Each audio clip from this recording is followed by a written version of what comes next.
Jemaah sekalian, tentu menjadi umat akhir zaman, menjadi umatnya Rasulullah sallallahu alaihi wasallam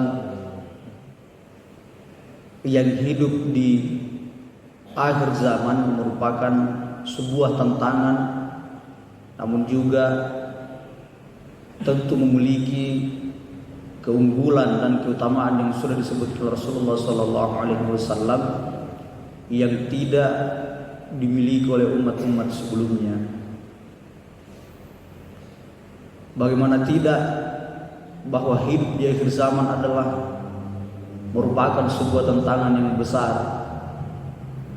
Ketika tantangan atau urusan keimanan kita kepada Allah Subhanahu wa taala diganggu bukan hanya dari orang-orang luar Islam saja, akan tetapi urusan keimanan kita kepada Allah Subhanahu wa taala mendapatkan gangguan yang juga berasal dari orang-orang Islam itu sendiri. Bahkan tantangan beribadah kepada Allah Subhanahu wa taala di akhir zaman ini nampak jelas kita hadapi sehari-hari. Telepon genggam saja sudah merupakan tantangan yang besar untuk kita menjaga keistiqomahan beribadah kepada Allah Subhanahu wa taala. Telepon genggam saja sudah bisa menjadi alasan kita bahkan terkadang lalai untuk melaksanakan salat pada waktunya atau pada awal waktu. Dan alhamdulillah kalau kita hanya lalai pada awal waktu, tidak sampai pada akhir waktu, bahkan terkadang sampai ke akhir waktu kita lalai untuk melaksanakan salat hanya karena alat kecil seperti HP ini, Pak. Dan ini merupakan tantangan akhir zaman yang sangat berat untuk kita hadapi. Demikian tantangan-tantangan yang lainnya. Namun merupakan satu keunggulan. Kata Rasulullah sallallahu alaihi wasallam, "A'maru ummati baina sittina thumma sab'in." Kata Rasulullah sallallahu alaihi wasallam bahwa umur umatku itu hanya berkisar antara 60 sampai 70 tahun. Dan kata Rasulullah hanya sedikit saja yang kemudian keluar dari kisaran ini. Ada yang sampai 80 tahun baru dipanggil Allah Subhanahu wa taala. Ada yang sampai 90 tahun. Tapi kata Rasulullah hanya sedikit saja dari umatku yang bisa melewati ini. Bahkan ada dari keluarga-keluarga kita, anak-anak kita bahkan tidak sampai pada yang dikatakan baina sittina, sampai pada umur 60 tahun. Banyak keluarga kita yang dipanggil bahkan belum sampai setengah dari yang disampaikan oleh Rasulullah sallallahu alaihi wasallam sebagai kisaran umur umatnya. Jemaah sekalian, dan ternyata ketika kita melihat zaman-zaman sebelumnya, umur-umur umat sebelumnya itu lebih dari umur atau kesempatan hidup yang diberikan kita kepada kita oleh Allah Subhanahu wa taala. Pernah seorang menangisi anaknya pada zaman Nabi Nuh kalau tidak salah. Dia menangis karena anaknya dipanggil oleh Allah Subhanahu wa taala dan ditanya, "Kenapa engkau sangat bersedih dengan kepergian anakmu ini?" Dia menjawab, "Tentu saya bersedih. Dan yang paling membuat saya sedih adalah karena umurnya yang masih sangat muda." Ditanya kemudian berapa umurnya, dan beliau mengatakan umurnya baru 300 tahun. Artinya kehidupan, kesempatan hidup yang diberikan oleh Allah Subhanahu wa taala kepada umat-umat sebelum kita ini jauh dibandingkan kesempatan yang diberikan kepada kita.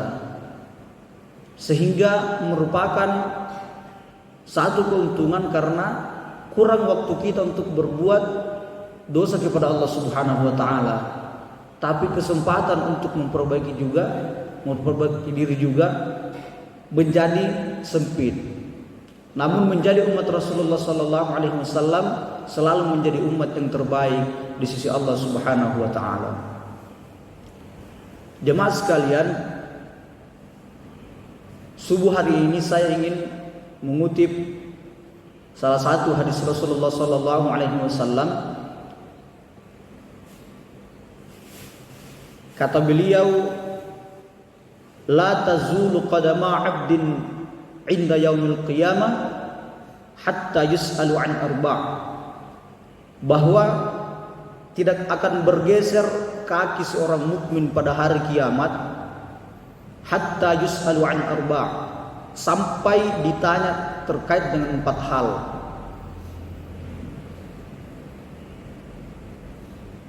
Jadi kata Rasulullah sallallahu alaihi wasallam bahwa urusan kita pada hari kiamat ini itu tidak akan kita lalui semua, atau tidak akan kita mulai sebelum kita ditanya tentang 4 hal. Yang pertama adalah kata Rasulullah, an umrihi fima afna. Umur yang diberikan oleh Allah Subhanahu wa taala ini kita gunakan untuk apa? Dari kisaran umur yang telah disampaikan dalam hadis Rasulullah sallallahu alaihi wasallam ini, kita gunakan untuk apa? Kita manfaatkan untuk apa dari kesempatan hidup yang telah diberikan oleh Allah Subhanahu wa taala ini kepada kita? Dari kisaran umur 60 sampai 70 tahun yang tadi sudah disebutkan dalam hadis Rasulullah sallallahu alaihi wasallam ini, kita manfaatkan untuk apa? Kalau kita mau kembali muhasabah dengan apa yang telah kita lakukan selama ini, Pak, kalau dalam medis kalau tidak salah, ini yang sering kita dengarkan, bahwa waktu maksimal untuk tidur dalam 24 jam itu ya setidaknya 8 jam. Itu efektif untuk kesehatan tubuh kita.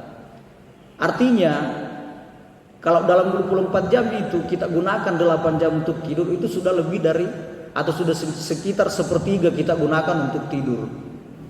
Lain yang kita gunakan untuk bekerja, lain yang kita gunakan untuk berleha-leha, bersantai-santai, sedikit yang kita gunakan untuk beribadah kepada Allah Subhanahu wa taala.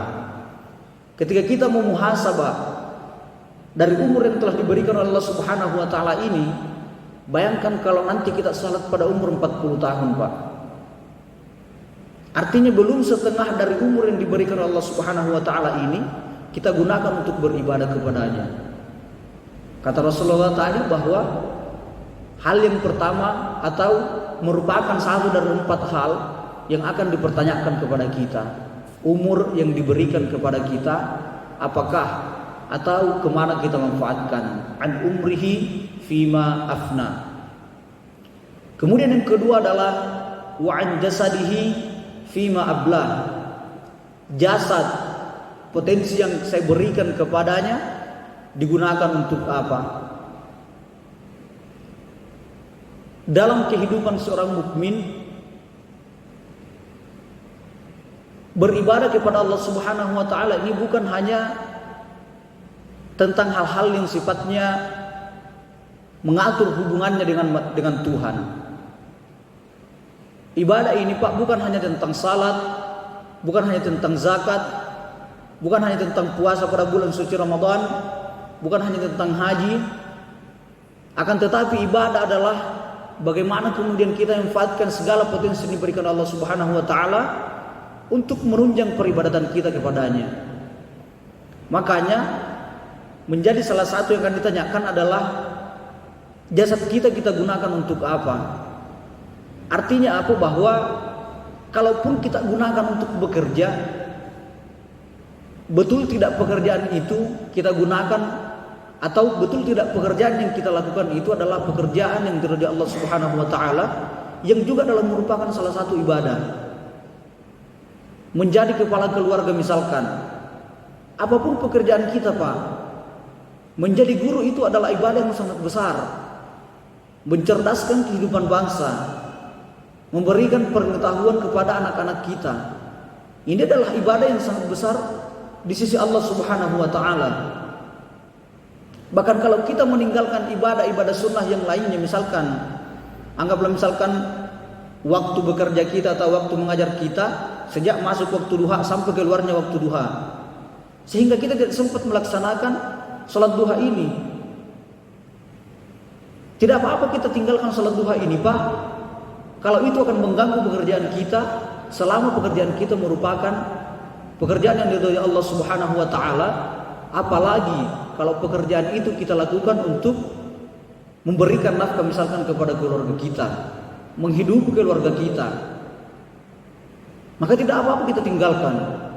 Artinya apa? Bahwa ini telah menjadi kewajiban untuk kita. Dan hal-hal seperti inilah yang akan ditanyakan apapun profesi kita. Selama kita melakukan sesuatu yang diridhoi Allah Subhanahu wa taala, dan itu adalah untuk menunjang dan menjadi salah satu ibadah kita kepada Allah Subhanahu wa taala. Kemudian yang selanjutnya, yang ketiga adalah kata Rasulullah sallallahu alaihi wasallam, an ilmihi madza amila fi. Yang ketiga adalah ilmunya, dengan apa dia mengamalkan ilmu tersebut, atau apakah ia mengamalkan ilmu yang diberikan oleh Allah Subhanahu wa taala kepadanya. Dalam salah satu hadis yang lain juga Rasulullah sallallahu alaihi wasallam mengatakan, wailul liman la ya'lam. Celaka orang-orang yang tidak mengetahui, orang-orang yang tidak belajar, orang-orang yang tidak mau menuntut ilmu. Kata Rasulullah sallallahu alaihi wasallam, wailul liman la ya'lam. Celaka mereka. Celaka orang yang tidak mau menghadiri majelis-majelis ilmu.